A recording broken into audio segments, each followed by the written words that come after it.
जय हिंद प्यारे साथियों, एक बार फिर से आप सभी के सामने हाजिर हूँ मैं सीआरपीएफ ट्रेडमैन एग्जाम 2023 के लिए जीके जीएस और करंट अफेयर्स के टॉप 30 क्वेश्चनों के साथ। दोस्तों ये क्वेश्चन आपके सीआरपीएफ ट्रेडमैन एग्जाम के लिए मोस्ट इंपोर्टेंट होने वाले हैं, तो वीडियो में लास्ट तक जरूर से बने रहिएगा, क्योंकि दोस्तों ये टॉप 30 क्वेश्चन अब की बार हर एग्जाम में देखने को मिले हैं। तो इस बार दोस्तों आपके सीआरपीएफ ट्रेडमैन एग्जाम में भी देखने को मिल सकते हैं, तो जरूर से वीडियो को लास्ट तक देखिएगा। हर क्वेश्चन को नोट डाउन करके याद जरूर से कर लीजिएगा। तो चलिए साथियों, आज की वीडियो की बिना किसी देरी के शुरुआत करते हैं, लेकिन उससे पहले यदि आप चैनल पर नए हो तो सब्सक्राइब करके नोटिफिकेशन बेल को ऑल पर सेट कर लीजिएगा, जिससे दोस्तों कोई भी वीडियो हमारे चैनल पर आए तो सबसे पहले आपको नोटिफिकेशन मिल जाए। तो चलिए साथियों, आज की वीडियो की शुरुआत करता हूं। तो दोस्तों आज की वीडियो का फर्स्ट क्वेश्चन है, दास वंश के किस सम्राट ने जिले इलाही की उपाधि प्राप्त की थी? किस सम्राट ने जिले इलाही की उपाधि प्राप्त की थी? दोस्तों इस क्वेश्चन को लाने का मेरा मकसद ये था, काफ़ी सारे बच्चे दोस्तों दास वंश को देखकर कंफ्यूज हो जाते हैं और क्वेश्चन को नेक्स्ट कर देते हैं, या फिर क्वेश्चन का गलत आंसर दे देते हैं, क्योंकि हिस्ट्री में आपको दोस्तों दास वंश देखने को मिलेगा ही नहीं। दास वंश किसको कहा गया है? तो याद रख लीजिएगा, गुलाम वंश को। किसको कहा गया है दोस्तों? गुलाम वंश को दास वंश देकर एग्जामिनर दोस्तों कंफ्यूज कर देता है और बच्चे गलत क्वेश्चन दे आते हैं, या फिर क्या करते हैं, क्वेश्चन को नेक्स्ट कर देते हैं। तो याद रख लीजिएगा, दास वंश दोस्तों गुलाम वंश को ही कहा गया है, और गुलाम वंश को मैं बता चुका हूं, इसकी स्थापना 1206 ईस्वी में कुतुबुद्दीन ऐबक ने करी थी। किसने करी थी? कुतुबुद्दीन ऐबक ने करी थी। और यहाँ पर क्वेश्चन में पूछा गया है कि गुलाम वंश के किस सम्राट ने जिले इलाही की उपाधि प्राप्त की थी? तो दोस्तों इस क्वेश्चन का राइट आंसर ऑप्शन सी हो जाएगा, गयासुद्दीन बलबन। गयासुद्दीन बलबन ने दोस्तों जिले इलाही की उपाधि प्राप्त की थी, ये जरूर से आपको याद रख लेना है। गयासुद्दीन बलबन के बारे में मैं काफ़ी चीज़ें आपको बता चुका हूँ। सिजदा और पैबोस प्रथा की शुरुआत गयासुद्दीन बलबन ने ही की थी। रक्त एवं लोह नीति किसने अपनाई थी? बलबन ने अपनाई थी। पारसी धर्म का जो त्योहार है नवरोज, उसकी शुरुआत बलबन ने की थी। बलबन के दरबार में कौन रहता था? तो अमीर खुसरो बलबन के दरबार में रहता था। अमीर खुसरो को क्या कहा जाता था? तूतिए हिंद, यानी भारत का तोता कहा जाता था। तबला एवं सितार का आविष्कारक कौन है? अमीर खुसरो को माना जाता है। तो ये सभी चीजें बलबन से रिलेटेड जरूर से आपको याद कर लेनी है, एक कहानी की तरह, ताकि आपको ज्यादा दिन तक ये सभी चीजें याद रहें। ठीक है ना? तो दास वंश देख के आप कंफ्यूज मत होइएगा, यहाँ पर गुलाम वंश की ही बात की गई है, और गयासुद्दीन बलबन आपका राइट आंसर हो जाता है। चलिए नेक्स्ट क्वेश्चन देखते हैं। अगला क्वेश्चन है दोस्तों आपका, इलाहाबाद में 1857 के विद्रोह का नेतृत्व किसने किया था? इलाहाबाद में 1857 के विद्रोह का नेतृत्व, दोस्तों इलाहाबाद में 1857 विद्रोह की बात हुई है, तो 1857 की क्रांति कहाँ से स्टार्ट हुई थी? मेरठ से स्टार्ट हुई थी, याद रख लीजिएगा। और किसने की थी? तो मंगल पांडे ने की थी। क्यों की थी? क्योंकि दोस्तों मंगल पांडे उस समय अंग्रेजों को इस सेना में शामिल थे, और दोस्तों अंग्रेजों ने क्या किया था, जो गोली होती है बंदूक की, उसकी कारतूस में गाय की चर्बी भर दी थी, और उस गोली को मुंह से खोलना पड़ता था। इसलिए दोस्तों मंगल पांडे ने इसका विरोध किया था, और 1857 की क्रांति दोस्तों यहीं से स्टार्ट हुई थी, याद रख लीजिएगा। अब एग्जाम में क्वेश्चन पूछा जाता है कि इलाहाबाद में 1857 के विद्रोह का नेतृत्व किसने किया था? तो राइट आंसर हो जाएगा दोस्तों ऑप्शन बी, लियाकत अली। लियाकत अली ने दोस्तों इलाहाबाद से 1857 के विद्रोह का नेतृत्व किया था, जरूर से याद रख लीजिएगा। यदि रानी लक्ष्मीबाई की बात करूं तो याद रख लीजिएगा, कहां से करा था रानी लक्ष्मीबाई ने? झांसी से करा था। अगर कुंवर सिंह की बात करूं तो याद रख लीजिएगा, बिहार से कुंवर सिंह ने किया था। और नाना साहिब की बात करूं तो कानपुर से, याद रख लेना, नाना साहिब ने कहां से किया था? कानपुर से। नाना साहिब और तात्या टोपे, दो नाम आपको याद रख लेना है, इन दोनों ने दोस्तों इसका विद्रोह कानपुर से किया था। चलिए अगला क्वेश्चन देखते हैं। अगला क्वेश्चन है, निम्न में से किस मुगल सम्राट ने अपने शासनकाल में नवरोज का उत्सव समाप्त कर दिया था? अभी दोस्तों मैंने आपको बताया नवरोज उत्सव की शुरुआत किसने की थी? बलबन ने। लेकिन क्वेश्चन यहां पर पूछा है कि किस मुगल सम्राट ने नवरोज उत्सव को समाप्त किया था? कौन सा ऑप्शन राइट हो जाएगा? तो दोस्तों इस क्वेश्चन का राइट आंसर ऑप्शन सी हो जाता है, औरंगजेब। औरंगजेब ने दोस्तों मुगल सम्राट शासक था जिसने नवरोज उत्सव को समाप्त कर दिया था, याद रख लीजिएगा। और दोस्तों औरंगजेब को किस नाम से जाना जाता है? तो जिंदा पीर, ये जरूर से याद रख लीजिएगा, जिंदा पीर के नाम से दोस्तों औरंगजेब को जाना जाता था। ठीक है, तो ये सभी चीजें जरूर से याद करते चलिएगा। चलिए नेक्स्ट क्वेश्चन देखते हैं। अगला क्वेश्चन है, निम्न में से कौन सी नदी पश्चिम दिशा की ओर बहती है? ऐसे क्वेश्चन दोस्तों 100% इंपॉर्टेंट एग्जाम में पूछे ही जाते हैं। कौन सी नदी पश्चिम दिशा की ओर बहती है?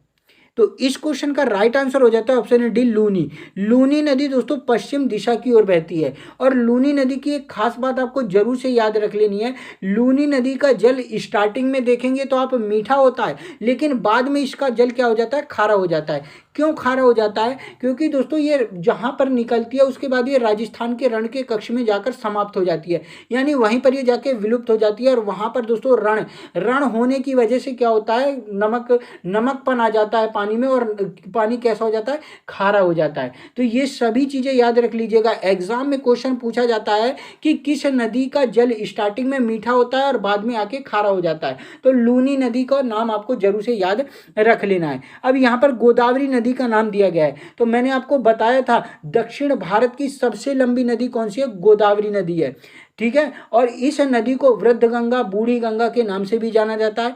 प्राणहिता, मंजरा, इंद्रावती इसकी सहायक नदियां हैं। सहायक नदियां जरूर से याद रख लीजिएगा गोदावरी की। उसके बाद कृष्णा नदी की बात करूं तो दक्षिण भारत की दूसरी सबसे लंबी नदी है कृष्णा, ठीक है। ये सब चीजें जरूर से याद रख लीजिएगा। चलिए नेक्स्ट क्वेश्चन देखते हैं दोस्तों। अगला क्वेश्चन है, भारत का एकमात्र सक्रिय ज्वालामुखी अंडमान निकोबार के किस द्वीप में स्थित है? ऐसे क्वेश्चन दोस्तों एग्जाम में देखने को मिलते हैं। भारत का एकमात्र सक्रिय ज्वालामुखी अंडमान निकोबार किस द्वीप में स्थित है? तो इस क्वेश्चन का राइट आंसर हो जाएगा दोस्तों ऑप्शन सी, बैरन द्वीप।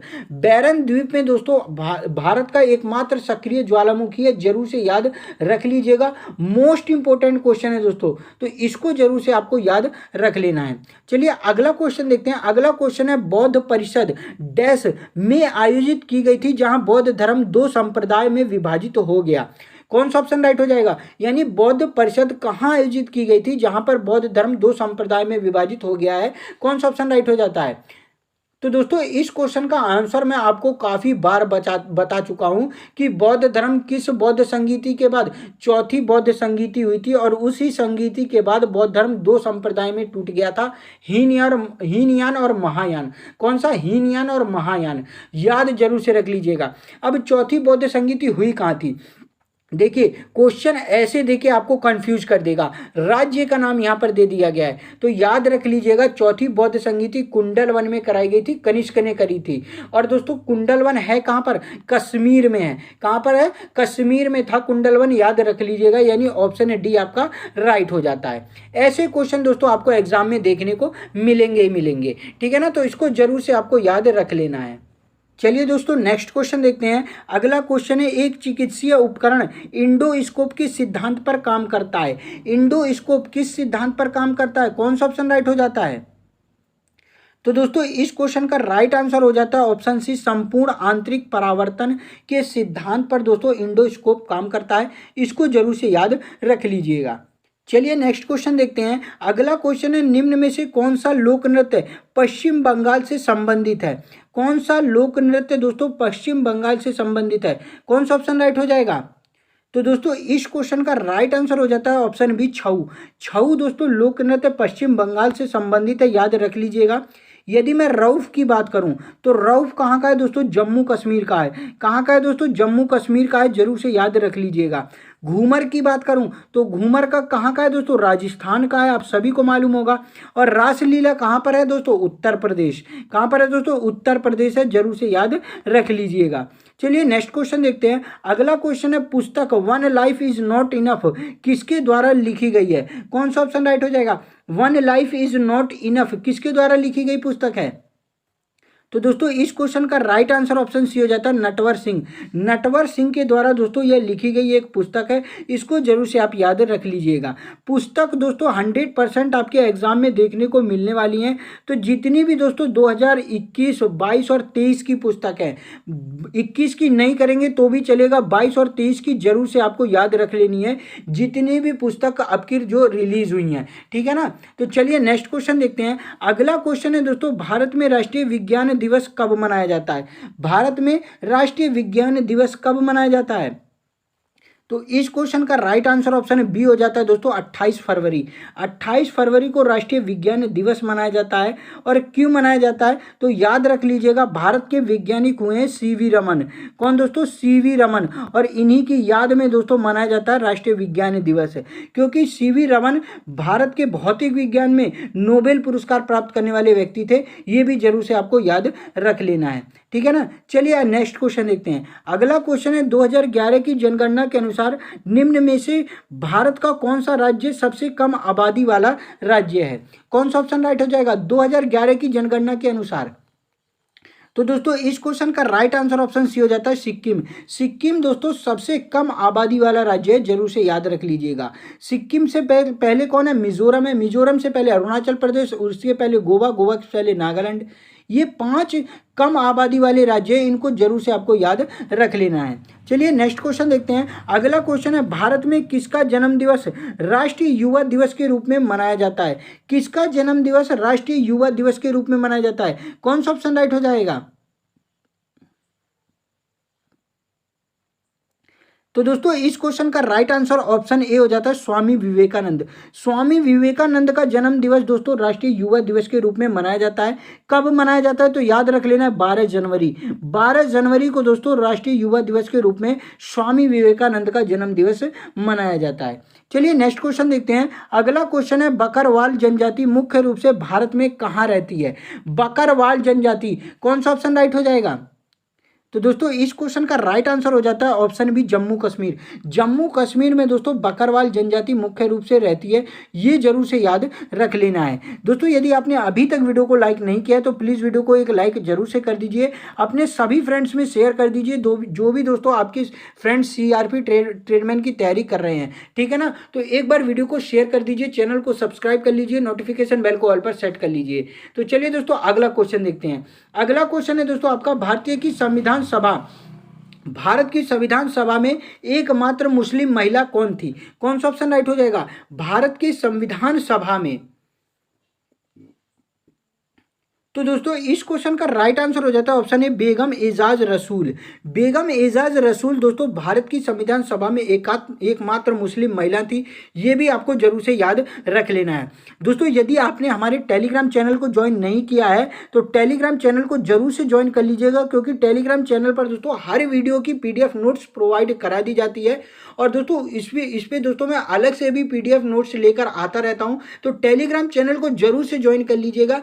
टेलीग्राम चैनल की लिंक मैंने डिस्क्रिप्शन में दे दी है, ठीक है ना दोस्तों। तो टेलीग्राम चैनल को जरूर से ज्वाइन कर लीजिएगा। चलिए अगला क्वेश्चन देखते हैं। अगला क्वेश्चन है स्वतंत्रता के बाद भाषाई आधार पर भारत का पहला राज्य कौन सा बनाया गया था? भाषा के आधार पर कौन सा ऑप्शन राइट हो जाता है? तो दोस्तों इस क्वेश्चन का राइट आंसर ऑप्शन सी हो जाता है आंध्र प्रदेश। आंध्र प्रदेश दोस्तों स्वतंत्रता के बाद भाषा के आधार पर बनने वाला पहला राज्य था। इसका गठन कब किया गया था तो याद रख लीजिएगा 1 अक्टूबर 1953 को। कब दोस्तों? 1 अक्टूबर 1953 को इसका गठन किया गया था। चलिए नेक्स्ट क्वेश्चन देखते हैं। अगला क्वेश्चन है निम्न में से कौन सी एक ग्रीन हाउस गैस नहीं है? कौन सी एक ग्रीन हाउस गैस नहीं है? कौन सा ऑप्शन राइट हो जाएगा? तो दोस्तों इस क्वेश्चन का राइट आंसर ऑप्शन सी हो जाता है हीलियम। हीलियम एक ग्रीन हाउस गैस नहीं है, जरूर से याद रख लीजिएगा। ग्रीन हाउस गैस कौन कौन सी है? कार्बन डाइऑक्साइड CO2, मीथेन है, जलवाष्प है, नाइट्रस ऑक्साइड है, क्लोरोफ्लोरोकार्बन है, ओजोन है। ये सब क्या है दोस्तों? ग्रीन हाउस गैसेज हैं, इनको जरूर से याद रख लेना है। चलिए नेक्स्ट क्वेश्चन देखते हैं। अगला क्वेश्चन है विज्ञान के क्षेत्र में नोबेल पुरस्कार प्राप्त करने वाले पहले एशियाई कौन थे? नोबेल पुरस्कार प्राप्त करने वाले कौन सा ऑप्शन राइट हो जाएगा?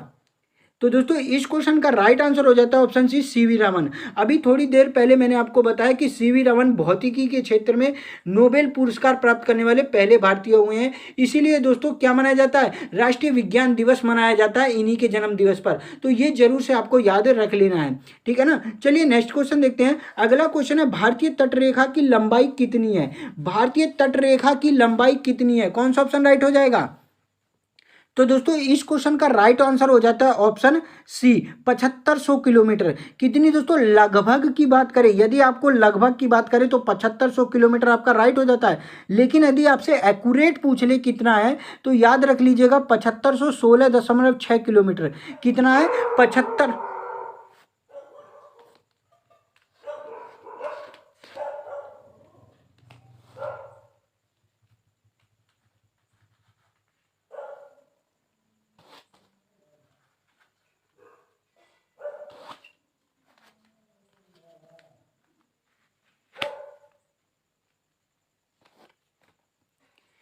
कितना है दोस्तों, 7516.6 किलोमीटर है, जरूर से याद रख लेना है।